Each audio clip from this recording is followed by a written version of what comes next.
વડોદરાના છાણી હનુમાન ટેકરી ખાતે આવેલા રામેશ્વર જલારામ મંદિર ખાતે શ્રાવણ માસ નિમિત્તે ભગવાન શિવને જંગલ અને વરસાદની થીમ આધારિત ભવ્ય શણગાર કરવામાં આવ્યો છે। અનોખી થીમ અને આકર્ષક સજાવટથી સમગ્ર મંદિર પરિસર જાણે કુદરતના ખોળામાં ખીલી ઉઠ્યું હોય તેવો સુંદર નજારો જોવા મળ્યો હતો। હરિયાળી, વરસાદી માહોલ અને કુદરતી વાતાવરણ વચ્ચે ભક્તોએ ભગવાન શિવના દિવ્ય દર્શનનો લાહવો લીધો હતો। આ વિશેષ શણગારના દર્શન માટે છાણી તેમજ આસપાસના વિસ્તારોમાંથી મોટી સંખ્યામાં ભાવિક ભક્તો મંદિર ખાતે પહોંચ્યા હતા। ભક્તોએ ભગવાન રામેશ્વર મહાદેવના દર્શન કરી પૂજા અર્ચના કરી હતી।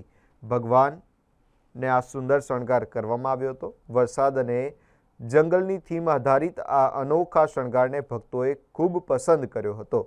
શિવ ભક્તિ સાથે કુદરતી સૌંદર્યનો સુંદર સમન્વય મંદિર પરિસરમાં જોવા મળ્યો હતો। મંદિરના મહંત શ્રી દીવકારદાસ મહારાજના માર્ગદર્શન હેઠળ હાર્દિકભાઈ, જયંતિભાઈ, વિજયભાઈ, રાજુભાઈ, ભરતભાઈ તેમજ સમગ્ર મંદિરના પરિવારના સહયોગથી આ ભવ્ય શણગારને સાકાર કરવામાં આવ્યો હતો। સમગ્ર મંદિર પરિસર હર હર મહાદેવના જયઘોષથી ગુંજી ઉઠ્યું હતું અને ભાવિક ભક્તોએ ભગવાન રામેશ્વર મહાદેવના દર્શન કરી ધન્યતા અનુભવી હતી। જય ભોલેનાથ।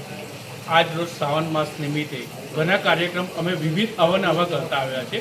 એ નિમિત્તે આજે શંકર ભગવાનને ભવ્ય વરસાદના નિમિત્તનું આયોજન કરવામાં આવ્યું છે। સાથે સાથે આજે જંગલ થીમ્સ નિમિત્તનું પણ આયોજન કરવામાં આવ્યું છે। મહાઆરતી સાથે સાથે વિવિધ કાર્યક્રમ પણ કરવામાં આવતા હોય છે અને આવનારા શ્રાવણ મહિના નિમિત્તે જ્યારે ત્રીજો સોમવાર આવવાનો હોવાથી એ નિમિત્તે ભવ્ય મહાગુફાનું અને અમરનાથનું આયોજન કરવામાં આવનાર છે। હાર્દિક શાહ, જલારામ પરિવાર, છાણી।